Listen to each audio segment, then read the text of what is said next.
So hello and welcome back everyone to this another beautiful wonderful सा video. आज के video में हम लोग देखने वाले हैं आर्बिट्रेशन का दी एंड, क्योंकि आज के वीडियो में हम लोग कोशिश करेंगे कि आर्बिट्रेशन जो है वो हम लोग कम्प्लीटली कंप्लीट कर दे। अच्छा, आर्बिट्रेशन में हम लोगों ने लास्ट क्लास जो देखा है वो था ये, जहाँ पे हम लोगों ने इंटरिम अवार्ड के बारे में देखा है, additional award, settlement award and finally final award. अच्छा, ये रीड था, होमवर्क था, तो आई होप कि आप लोगों ने ये कर रखा है। नेक्स्ट जो हम लोग कंटिन्यू करने वाले हैं वो है यहाँ से time limit for arbitral award. बहुत ब्यूटीफुल। टाइम लिमिट क्या होगा फॉर आर्बिट्रल अवार्ड? तो दो सेक्शंस है। पहला सेक्शन है 29A, तो इस सेक्शन को तुमको याद रखना है ऑब्वियसली, 29A। दूसरा है एज पर सेक्शन 29B। 29B जो है वो आपको फास्ट ट्रैक आर्बिट्रेशन के बारे में बताता है। ये क्या बताओ? फास्ट ट्रैक आर्बिट्रेशन के बारे में ये आपको बताता है। एंड ये जो तुम्हारा 29A है, इसमें आपका नॉर्मल आर्बिट्रेशन, क्या नॉर्मल आर्बिट्रेशन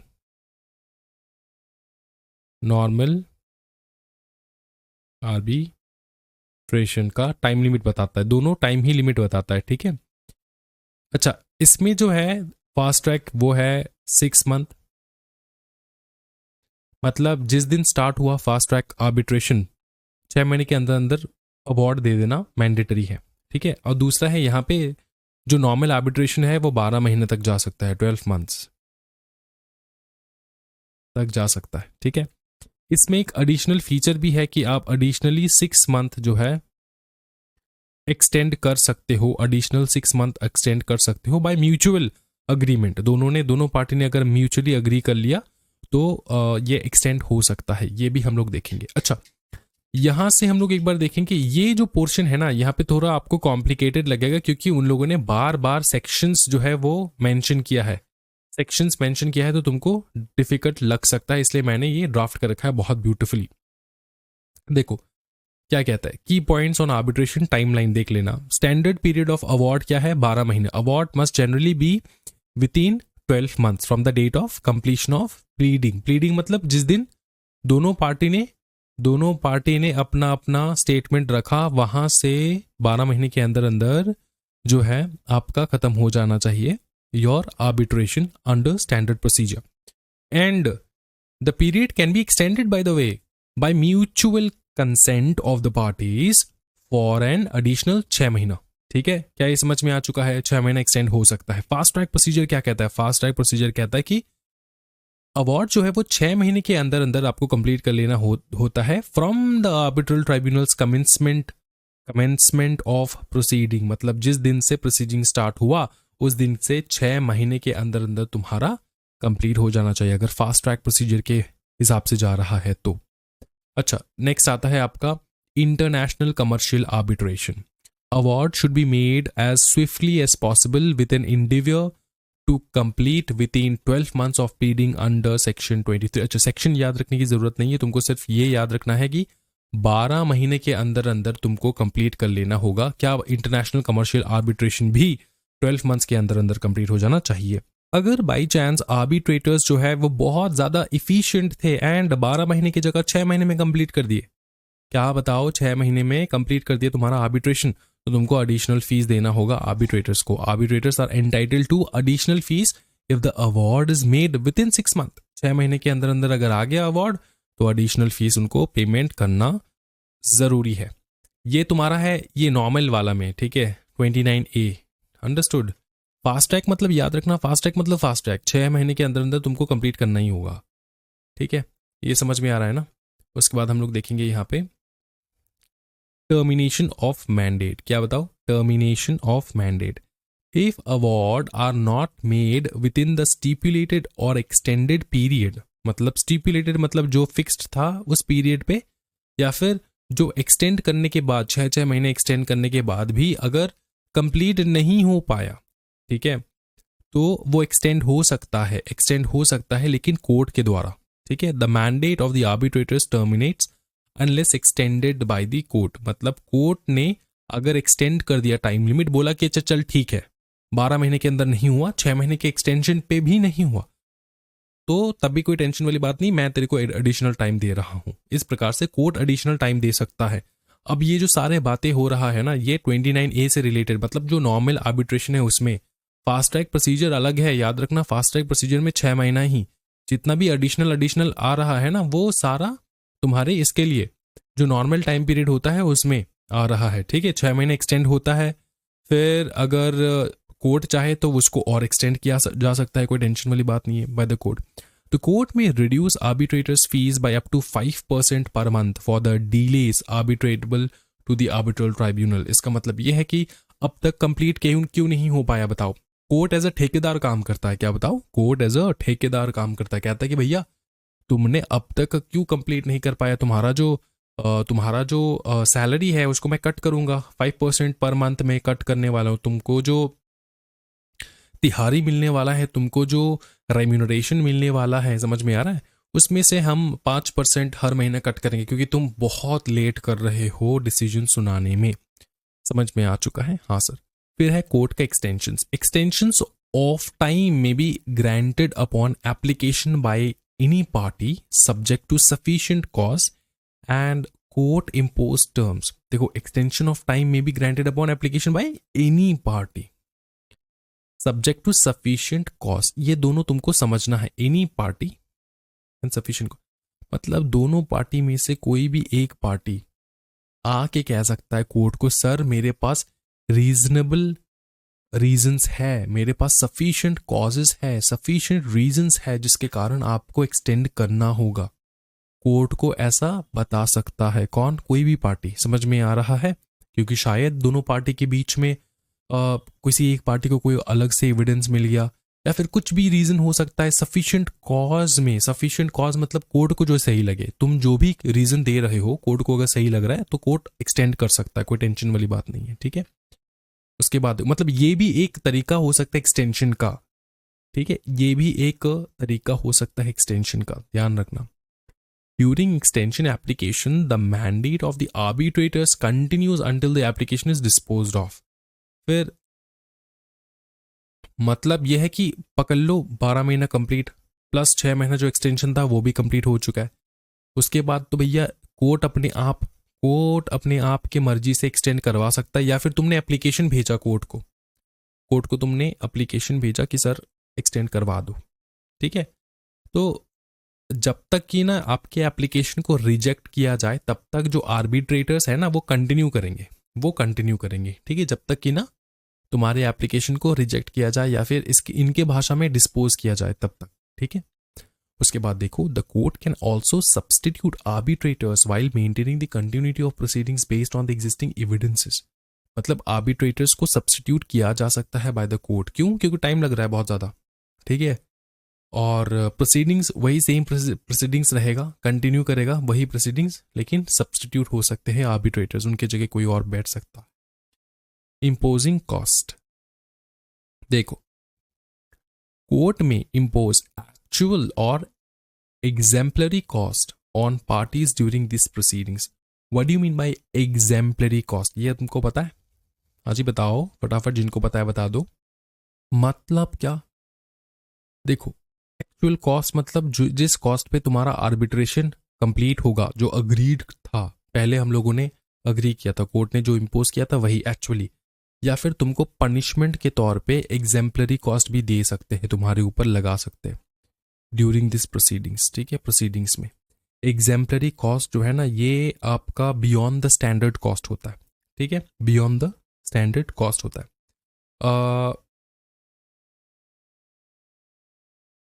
एक प्रकार का पकड़ लो पेनल्टी, फाइनेंशियल पेनल्टी। ठीक है, that serves as an example of warning, court warning दे रहा है आपको। ठीक है, इस बात का ध्यान रखना। अंडरस्टूड। एडिशनल कॉस्ट, या फिर लिख सकते हो आप यहाँ पे financial penalty.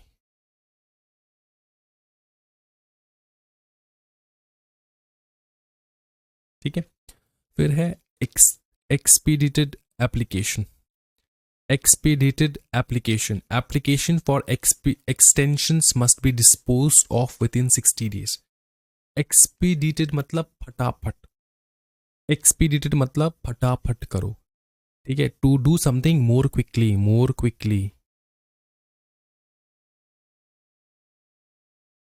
Is that clear bro? तो ये रहा तुम्हारा पूरा प्रोविजन, ठीक है। तो एक्सप्लेनेटरी एक्सटेंशन मतलब जो तुम्हारा एप्लीकेशन आता है ना एक्सटेंशन के लिए, उसको फटाफट देखो और निकालो, उसको फटाफट देखो और निकालो। कितने दिन के अंदर अंदर? 60 डेज के अंदर अंदर, ठीक है। समझ में आ रहा है? कोई दिक्कत वाली बात नहीं है। अब जो हम लोग कंटिन्यू करेंगे ना, वो सीधा हम लोग ये इंस्टीट्यूट के मटेरियल से कंटिन्यू नहीं करेंगे, क्योंकि वहाँ पे जो ड्राफ्टिंग है ना, वो लॉ के भाषा में बहुत ज़्यादा कॉम्प्लिकेटेड वे में ड्राफ्ट कर रखा है, इसलिए मैंने बहुत ईजी टर्म में आपके लिए ड्राफ्ट कर रखा है, जो कि ये है नोट्स आपका, ठीक है। और ये सारे नोट्स आपको अवेलेबल हो जाएंगे आप ही के लेक्चर्स के नोट्स में, तो आप यहाँ से कर सकते हो। यहाँ से मैं स्टार्ट करवाऊंगा, मैं आपको दिखा देता हूँ। ये सब हो चुका है, ओके। यहाँ से इक्वल ट्रीटमेंट हो चुका है, प्लेस ऑफ आर्बिट्रेशन लैंग्वेज वगैरह कर रखा है हम लोगों ने। एसेंशियल्स ऑफ एन अवार्ड हम लोगों ने कर रखा है, इंटरियम अवार्ड, एडिशनल अवार्ड ये हम लोगों ने कर रखा है, settlement award, final award. Next last में हम लोगों ने देखेंगे ना, ये देखना, ये हम लोगों ने देख रखा है। अब है फास्ट ट्रैक प्रोसीजर से स्टार्ट करेंगे हम लोग आराम से, सिंपल। फास्ट ट्रैक प्रोसीजर देखना है, fast track procedure. The parties to an arbitration agreement may at any stage either before or at the time, मतलब before मतलब past plus present at the time, ठीक है, of appointment of the arbitral tribunal, जब arbitral tribunal appoint हो रहे थे, agree in writing, वो लोग अग्री कर सकते हैं in writing, to have their disputes resolved by fast track procedure, to have their disputes resolved by fast track procedure. Got it? Fast track procedure.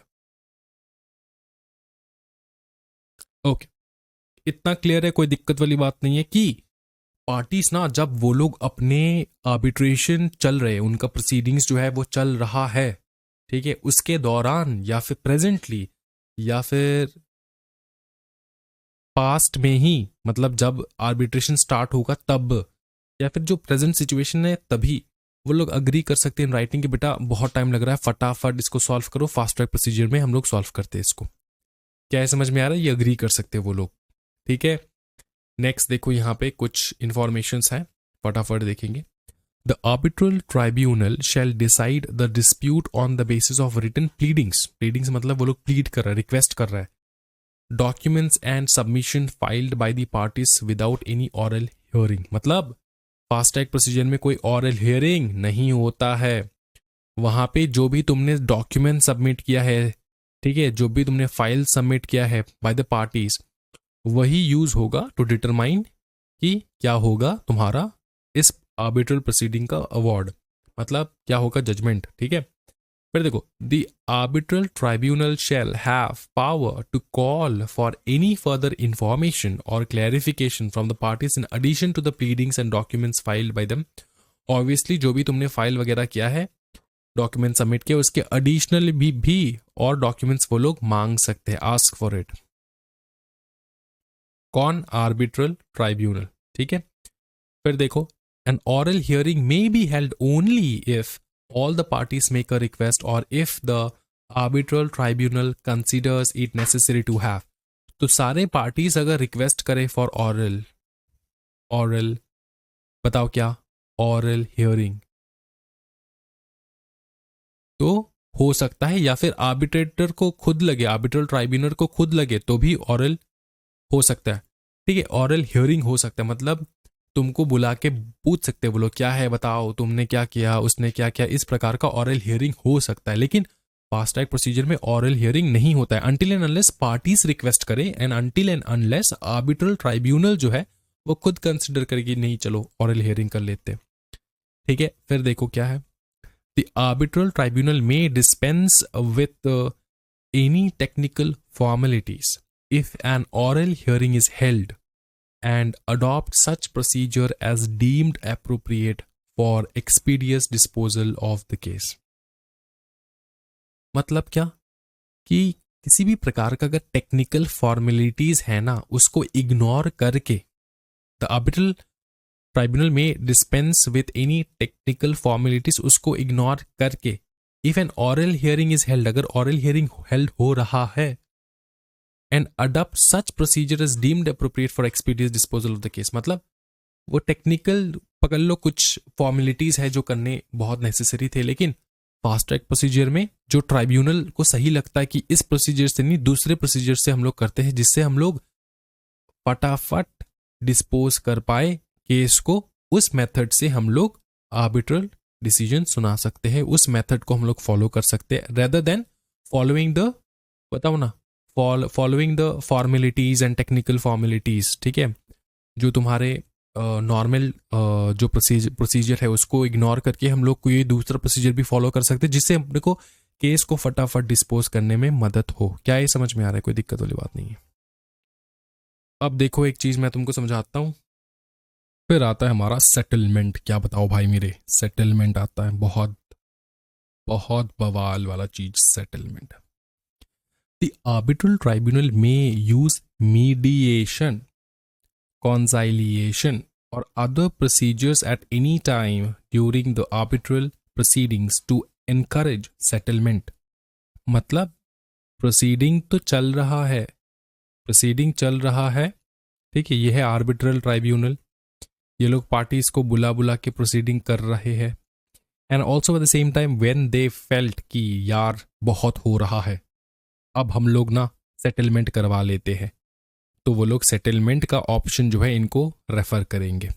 ठीक है, if during arbitral proceedings the parties settle the dispute, the arbitral tribunal shall terminate the proceedings and record the settlement in the form of an arbitral award on agreed terms. इसका मतलब ये है कि settlement मतलब क्या, दोनों agree कर रहे हैं, दोनों के बीच में जो भी है उस झमेला को दोनों निपटा के खुद ब खुद निपटा के वो लोग अग्री करेंगे, चलो ठीक है कोई दिक्कत वाली बात नहीं। तो आर्बिट्रल ट्राइब्यूनल क्या करेगा, वो जो प्रोसीडिंग चल रहा था ना, आर्बिट्रल प्रोसीडिंग, उसको टर्मिनेट कर देगा, उसको बंद कर देगा, खत्म कर देगा, स्टॉप कर देगा, ठीक है, और रिकॉर्ड कर लेगा सेटलमेंट, जो सेटलमेंट उन लोगों ने मान रखा है, बोले कि यस सेटलमेंट करेंगे, तो उसको रिकॉर्ड कर लेंगे, ठीक है, और रिकॉर्ड करने के टाइम में वो लोग आर्बिट्रल अवार्ड भी देंगे, और ये जो आर्बिट्रल अवार्ड है, दोनों पार्टी जो अग्री होगा, मतलब दोनों पार्टी जो भी अग्री करेंगे वही लिख देंगे इस आर्बिट्रल अवार्ड को, क्योंकि यहाँ पे तो दोनों पक्ष ने सेटलमेंट कर लिया ना, तो इसलिए वो लोग जो चाहते हैं वो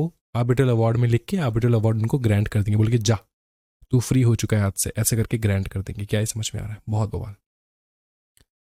फिर देखो, an arbitral award on agreed terms shall have the same status and effect as any other arbitral award on the substance of the dispute. याद रखना, arbitral award on agreed terms मतलब दोनों पार्टी अग्री करके जो award बनाया है, award दिया गया है बाय द आर्बिट्रल ट्राइब्यूनल, उसका वैल्यू सेम है as per any other way of delivering the award. ठीक है, जो नॉर्मल वे में आर्बिट्रल ट्राइब्यूनल अवार्ड देते हैं ना, उसका वैल्यू और इसका वैल्यू सेम है, कोई दिक्कत नहीं है उसमें। ठीक है, shall have the same status and effect as any other arbitral award on the substance of the dispute। क्या ये समझ में आ रहा है? कोई दिक्कत वाली बात नहीं है, बहुत ज़्यादा बवाल sir. Content of arbitral award, ये बहुत बहुत इंपॉर्टेंट है, इसको अच्छे से समझो। Award shall be in writing, ये हम लोग ने पहले देख रखा है, लेकिन यहाँ पे फिर से मैं करवाऊंगा। Award shall be in writing and signed by the members of the arbitral tribunal. Tribunal में जितने भी मेंबर्स हैं उन सबका सिग्नेचर रहेगा। फिर the arbitral award shall state the reason, कि क्यों, किस बेसिस पे ये अवार्ड आया है, रीजन क्या है इस अवार्ड का, रीजन, राइटिंग, साइंड, याद रखना, डेट एंड प्लेस, क्या बताओ, डेट एंड प्लेस मेंशन करेंगे। उसके बाद signed copy shall be delivered to each party, copy delivered to each party. उसके बाद The arbitral tribunal may at any time during the arbitral proceeding make an interim arbitral award on any matter with respect to which it may a final award. देखो simple चीज मैं तुमको समझाता हूँ कि arbitration के दौरान किसी प्रकार का जो है रीजन वश, ठीक है, इंटरिम अवार्ड आ सकता है। इंटरिम का मतलब क्या होता है? इंटरिम का मतलब होता है बीच का अवार्ड, जो फाइनल अवार्ड नहीं होता। ठीक है, यही वही चीज यहाँ पे बताए कि इंटरिम अवार्ड भी मिल सकता है। मतलब अब तक प्रोसीडिंग में जो कुछ भी निकला उसके बेसिस पे एक अचानक इंटरिम अवार्ड निकाल दिया। नेसेसरी था इसलिए निकाला। सर इंटरिम अवार्ड क्यों? सिर्फ फाइनल अवार्ड दे देते ना। बोला कि नेसेसरी था ये इंटरिम अवार्ड, केस के बीच में ये अवार्ड देना नेसेसरी बन चुका था, इसलिए हम लोगों ने इंटरिम अवार्ड एक निकाला। उसके बाद फाइनल प्रोसीडिंग, क्योंकि भाई बहुत टाइम लग जाता है ना, 12 महीने, तो बीच में इमरजेंसी में कोई अगर डिसीजन लेना पड़े, कोई इंटरिम अवार्ड पास करना पड़े तो करेंगे। ठीक है, समझ में आ रहा है? चलो, टर्मिनेशन ऑफ प्रोसीडिंग, किस प्रकार से आर्बिट्रल प्रोसीडिंग टर्मिनेट हो सकता है वो देखो। Arbitral proceeding shall be terminated bye a final arbitral award.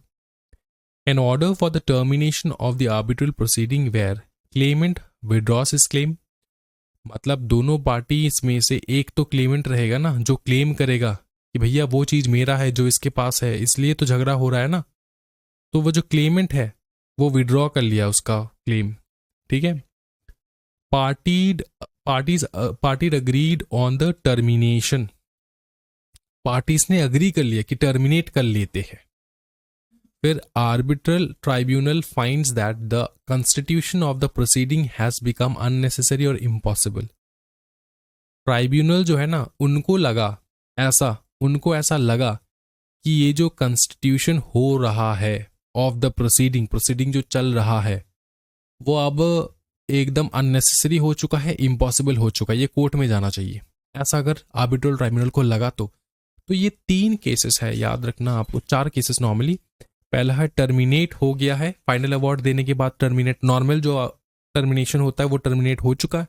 दूसरा है क्लेमेंट ने विड्रॉ कर लिया, दूसरा है पार्टी ने अग्री कर लिया, एंड लास्ट में आर्बिट्रल ट्राइब्यूनल जो है वो इम्पॉसिबल एंड अननेसेसरी हो चुका है। तब इन सारे टाइम में ये पहला टाइम, ये दूसरा टाइम, ये तीसरा टाइम, ठीक है, ये दूसरा नहीं, यही है दूसरा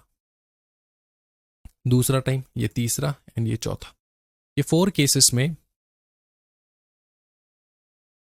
जो है टर्मिनेट हो सकता है। ठीक है, याद रख लो, एग्जामिनेशन में आएगा। फिर देखो, the mandate of the arbitral tribunal terminates with the termination of the arbitral proceeding, obviously.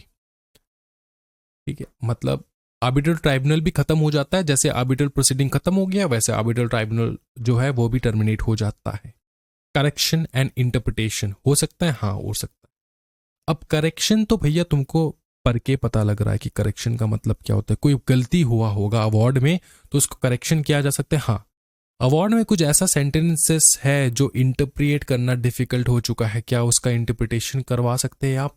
हाँ करवा सकते हैं। देखो कितने दिन के अंदर? 30 दिन के अंदर। इसका मतलब क्या होता है? देखो, अवार्ड में कुछ ऐसा वाक्य लिखा है, कुछ ऐसा कंटेंट है जिसका मीनिंग क्लियर नहीं है, तो आप कह रहे हो कि इंटरप्रेट कर दो भाई। आप ट्राइब्यूनल को कह रहे हो, ठीक है, आप ट्राइब्यूनल को कह रहे हो। कौन सा ट्राइब्यूनल? Arbitral tribunal. आर्बिट्रेटर्स को कह रहे हो कि भैया इंटरप्रिटेशन कर दो ना। कितने दिन के अंदर अंदर कह सकते हो ये बात? 30 दिन के अंदर अंदर। कोई मिस्टेक है, जो तुम्हारे ऊपर फाइन लगवाया था 2000 का, वो गलती से उन्होंने 2 लाख का फाइन लगवा दिया, ठीक है, तो ये मिस्टेक है ना, इसको करेक्शन 30 दिन के अंदर अंदर करवा सकते हो, ठीक है, with in 30 days. A party may request the arbitral tribunal to correct any clerical or typographical errors. A party with a notice to the other party may request the arbitral tribunal to give an interpretation of the specific point or part of the award. मतलब interpretation के लिए मांग सकता है, ठीक है, और एक पार्टी दूसरे पार्टी को बता के करेगा ये चीज। A party with notice to the other party, एक पार्टी दूसरे पार्टी को नोटिस देगा, भैया मेरे को ये समझ में नहीं आ रहा है, इंटरप्रिटेशन के लिए मैं आर्बिट्रेशन के पास जा रहा हूं, तो वो हो सकता है। ठीक है, फिर देखो, it shall make the correction और give the interpretation within 30 days, within 30 days, 30 दिन जो आपको बताया था मैंने यहाँ पे। फिर द आर्बिट्रल ट्राइब्यूनल में correct any error within 30 days, ठीक है, करेक्शन भी 30 डेज, इंटरप्रिटेशन भी 30 days from the date of arbitral award. समझ में आ रहा है, कोई दिक्कत वाली बात नहीं है। फिर है application for setting aside an arbitral award, मतलब अवार्ड आ चुका है भाई मेरे, अवार्ड आ चुका है, अवार्ड डिक्लेयर्ड। किसने सुनाया अवार्ड? भैया ट्राइब्यूनल ने सुनाया अवार्ड, दिया है ये ट्राइब्यूनल ने अवार्ड। और अवार्ड का जो वैल्यू होता है वो कोर्ट के ऑर्डर जैसा होता है, सेम टू सेम। लेकिन क्या हम लोग इस अवार्ड को कैंसिल करवा सकते हैं? हाँ, देखो कैसे, सेटिंग असाइड, इसको हटा सकते हैं, देखो कैसे। स्टेट्स दैट, ये सारे टाइम पे, इन दिस मोमेंट, ठीक है, इन दिस मोमेंट, एक मीम नहीं था, in this moment he got to know, in this moment he got to know, ऐसा एक मीम था ना। अच्छा, states that an arbitral award may be set aside by the court only if, और कौन set aside करेगा? Court करेगा। Obviously तुम और हम तो कर नहीं सकते, कोई भी पार्टी अप्लाई करेगा कोर्ट को, बोलेगा कोर्ट देखो ना ये जो अवार्ड सुनाया गया है ये सही नहीं है, और कोर्ट पूछेगा क्यों सही नहीं है, तो तुम्हारे पास इनमें से कोई एक रीजन होना पड़ेगा।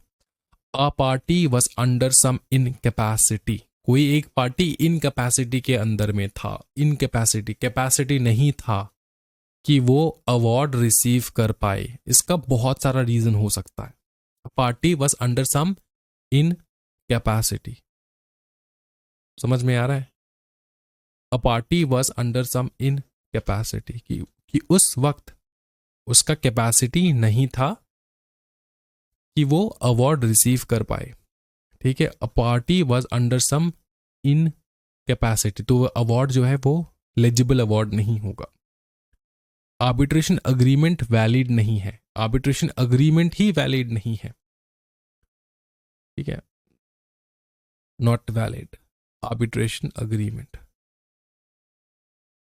फिर party making the application was not given proper notice, not given proper notice, not given proper notice, याद रखना, not given proper notice of the appointment of N arbitrator, appointment of N arbitrator, कोई appointment हो चुका है arbitrator का, notice ही नहीं मिला, या फिर आर्बिट्रल प्रोसीडिंग हो रहे हैं उसका नोटिस ही नहीं मिला, आर्बिट्रेटर्स ने नोटिस ही नहीं भेजा, तो तुमको पता ही नहीं था कि प्रोसीडिंग चल रहा है, ठीक है, इस कारणवश।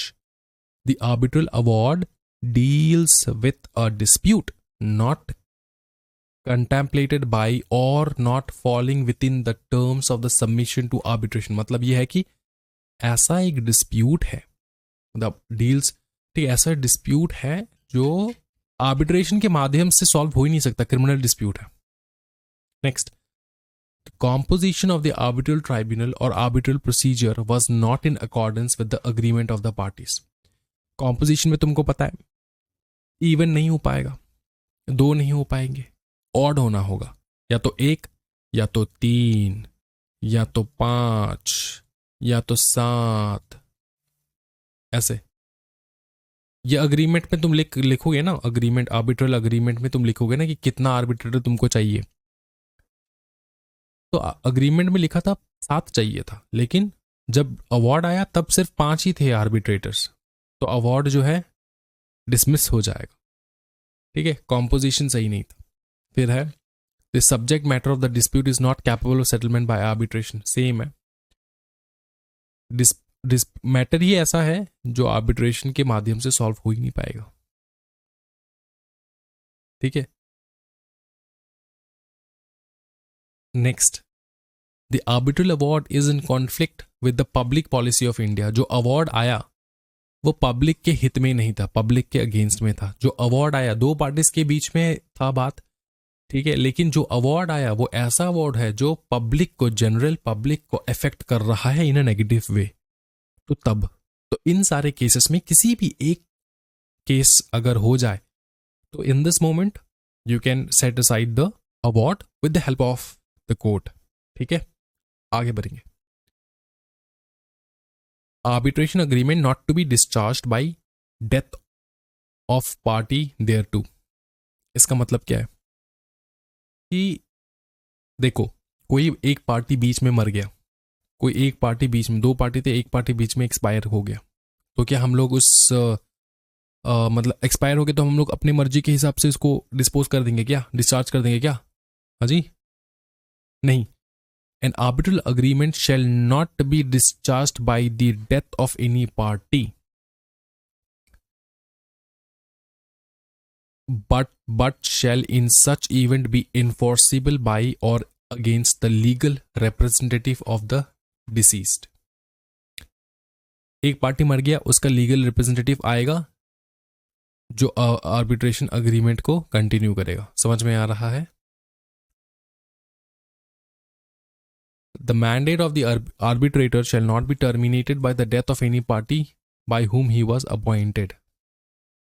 मतलब ये पार्टी ए पार्टी बी दोनों ने मिलके एक, ये पार्टी ए ने एक आर्बिट्रेटर लाया, पार्टी बी ने दूसरा आर्बिट्रेटर लाया जिसका नाम था B for Bob, A for Aston. अब ये बी का आर्बिट्रेटर, ये ए का आर्बिट्रेटर, बी मर गया, बी एक्सपायर हो गया, तो क्या आर्बिट्रेटर को हम लोग निकाल देंगे? वो टर्मिनेट हो जाएगा, उसका जो मैंडेट है वो टर्मिनेट हो जाएगा? आंसर है no, shall not be. B मर गया, हो सकता है इसके जगह लीगल रिप्रेजेंटेटिव आ जाएगा, लेकिन ये जो आर्बिट्रेटर हम लोगों ने अपॉइंट कर रखा है ना, उसने अपॉइंट कर रखा तो उसके मृत्यु से पहले वो मैंडेट कंटिन्यू रहेगा, वो जाएगा नहीं, गायब नहीं होगा। नेक्स्ट देखो, application for setting aside an arbitral award. क्या एप्लीकेशन दे सकते हो आप लोग? हाँ, देखो, where a person who has been adjudged as an insolvent, जो मैंने तुमको यहां पे बताया था ना, इनकैपेसिटी, इंसॉल्वेंट हो गया बंदा,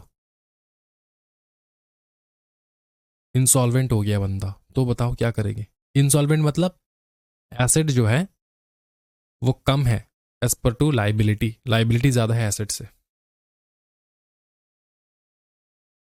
insolvent had been before the commencement of the insolvency proceeding become a party to an arbitration agreement, and any matter to which the agreement applies is required to be determined in connection with or for the purpose of the insolvency proceeding, then may apply to the judicial authority having jurisdiction in the insolvency proceeding for an order directing that the matter in question shall be submitted to arbitration। ठीक है, where a person who has been adjudged as an insolvent had before the commencement of the insolvency proceeding become a party to an arbitration agreement। Insolvent होने से पहले वो arbitration का एक party के तौर पे वो उसने एग्रीमेंट किया था, तो ये बात तुमको बताना है। shall be submitted to the arbitration कि भैया हम इंसॉल्वेंट हो चुके हैं। Application for setting aside an arbitral award, कि हम लोग इंसॉल्वेंट हो चुके हैं और आर्बिट्रल अवार्ड को सेट असाइड कर दो। अच्छा, composition of arbitral council of India homework.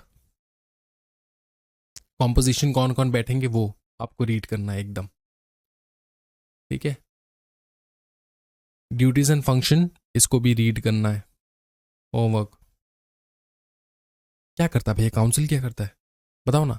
Policies बनाता है, गवर्न करता है, रिव्यू करता है, ग्रेड करता है। ग्रेड तो तुमको मैंने पहले ही बता रखा था, ग्रेडिंग जो है ना उसका मेजर है, grading of arbitral institution major काम है इसका।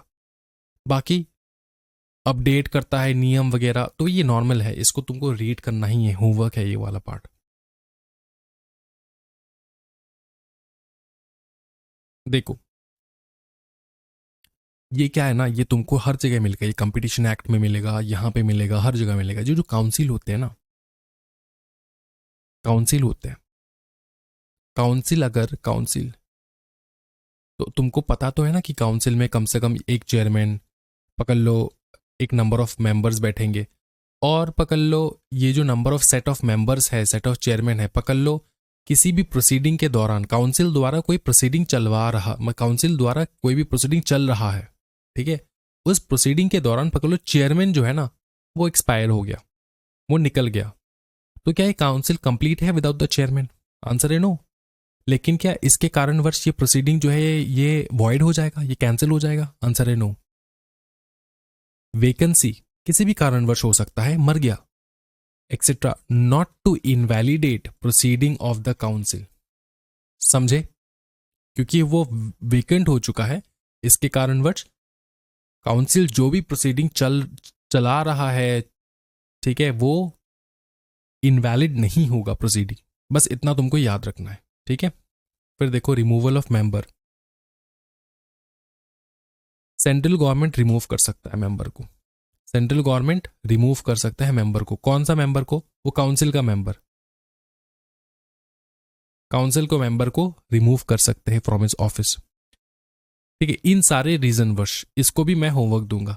सबसे पहला है अनडिस्चार्ज इंसॉल्वेंट, इंसॉल्वेंट हो चुका है, एसेट जो है वो कम है, लाइबिलिटी ज्यादा है, ठीक है। वो एंगेज किया है इन एनी पेड एम्प्लॉयमेंट, मतलब किसी और जगह पे काम कर रहा है। कन्विक्टेड हुआ है किसी भी कारणवश कोई भी ऑफेंस के लिए, कन्विक्टेड मतलब तुमको पकड़ के लेकर जा रहा है, convicted, you have been convicted for an offence, jail, ठीक है। पुलिस आके तुमको पकड़ के, you have been convicted for an offence, ठीक है, पकड़ के लेकर जा रहा है, जिसमें मॉरल टर्पिट्यूड है। मॉरल टर्पिट्यूड मतलब, हाँ जी, मॉरल टर्पिट्यूड एक प्रकार का तुम कह सकते हो डोमेस्टिक वायलेंस भी, जिसके कारणवश तुमको कन्विक्ट किया गया है, डोमेस्टिक वायलेंस करते हो तुम, moral turpitude. Next, has acquired such financial or other interest likely to affect his prejudicial in his functions, मतलब तुम इस प्रकार से, किसी प्रकार से तुम ऐसा पैसे तुमने किसी से लिया है, या फिर किसी प्रकार के इंटरेस्ट तुमने डेवलप किया है किसी भी केस में, जहाँ पे तुम्हारा जो प्रीजुडिकल नेचर है, जहाँ पे तुम इंडिपेंडेंट बन के घूमोगे as a member of the council, वो नहीं हो पाएगा अच्छे से, तो तुमको निकाल देंगे, ठीक है। सच फाइनेंशियल इंटरेस्ट एक प्रकार का तुम कह सकते हो करप्शन वगैरह भी है यहाँ पे। Has so abused his position, तुमने उसके अपने पोजीशन को अब्यूज किया, करप्शन वगैरह किया तुमने। हैज बिकम फिजिकली और मेंटली इनकैपेबल, ये लास्ट है तुम्हारा, ठीक है। इनकैपेबल हो चुके तो मेंबर से हट जाओगे तुम। अच्छा, आर्बिट्रेटर कौन बन सकता है? न्याय का मूर्ति जो होता है ना, न्याय का देवता, न्याय का मूर्ति वही है। वो सारे तुम इमेजिन करो, न्याय के, जस्टिस के देवता या फिर जस्टिस की मूर्ति का क्या क्या तुम्हारा फीचर्स हो सकता है, वो सारे फीचर्स यही पे है, ठीक है। इसको रीड कर लेना एक बार, बहुत ईजी है। कॉन्साइलिएशन, कॉन्साइलिएशन का मीनिंग देखेंगे हम लोग। कॉन्साइलिएशन क्या होता है? कॉन्साइलिएशन क्या होता है? कॉन्साइलिएशन का सिंपल मीनिंग देखो, conciliation means settling dispute without litigation. Setting dispute without litigation मतलब इनफॉर्मल प्रोसेस से तुम डिस्प्यूट्स को सॉल्व कर लो, दोनों के बीच में अग्रीमेंट करवा के। नॉर्मली क्या होता है पता है? नॉर्मली होता यह है, कंसाइलिएशन जो है घर के बड़े लोग करवा लेते हैं। कंसाइलिएशन घर के जो बड़े लोग होता है ना, इंडिया का नहीं, कंट्री का नहीं, सॉरी, वर्ल्ड का सबसे बड़ा, one of the biggest conciliation जो था वो था between the Ambanis, Mukesh Ambani and Anil Ambani. इन दोनों के बीच में कंसाइलेशन करवाया था उनके मम्मी ने, उनके मदर ने, after the death of Dhirubhai Ambani. क्या समझ में आ रहा है? उनके पिताजी की मृत्यु के बाद दोनों के बीच में झगड़ा हो गया था, कौन सा क्या लेंगे, तो कंसाइलेशन के माध्यम से वो हुआ है, ठीक है। देखो इसको एक बार रीड करेंगे। In which the conciliator, that is the third party, tries to bring the dispute to an agreement.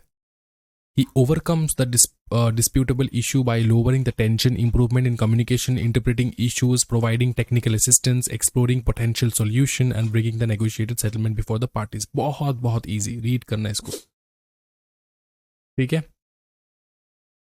ये voluntary proceeding होता है, it is a voluntary proceeding. Dispute में जो parties है ना, उनको agree करना होता है कि हाँ conciliation के माध्यम से ही solve करेंगे हम लोग, ऐसे।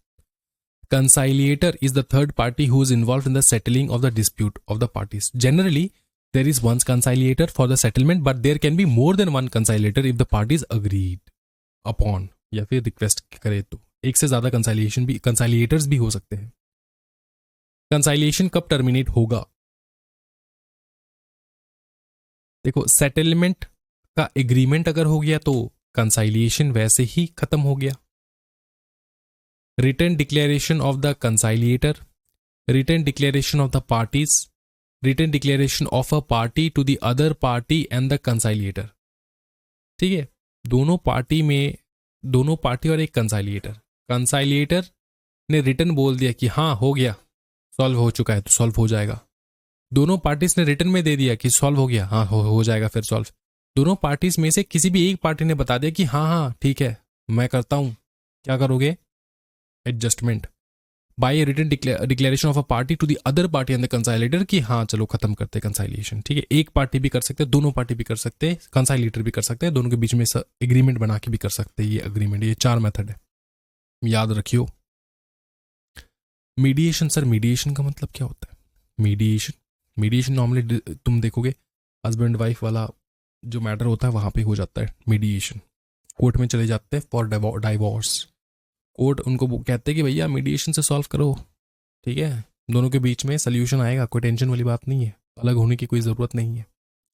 Mediation means the process by which a mediator appointed by the parties or by the court ही अपॉइंट करता है मीडिएटर को, normally as the case may be, mediates the dispute between them by applying provisions of the mediation rule।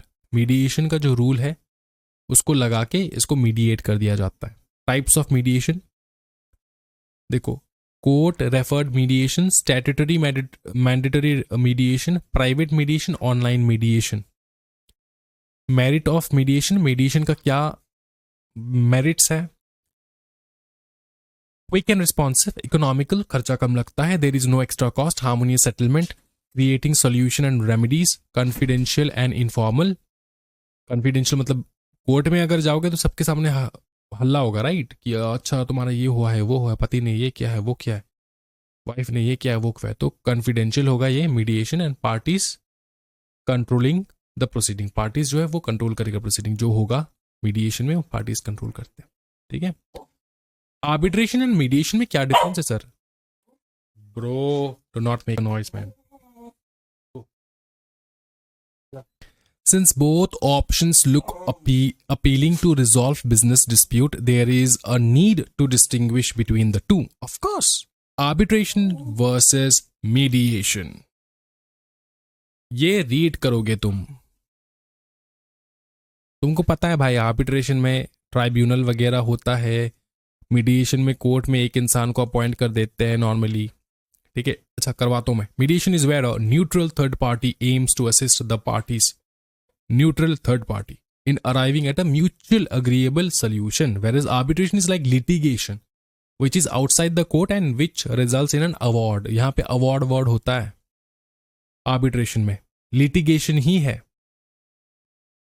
ठीक है, court में नहीं होता, court के बाहर हो जाता है। और मीडिएशन लिटिगेशन वगैरह नहीं है। मीडिएशन जो है एक प्रकार का म्यूचुअली थर्ड पार्टी आके म्यूचुअली समझा के सोल्यूशन, अग्रीएबल सोल्यूशन निकालते हैं वहां पे। Mediation is more collaborative, arbitration is more adversarial.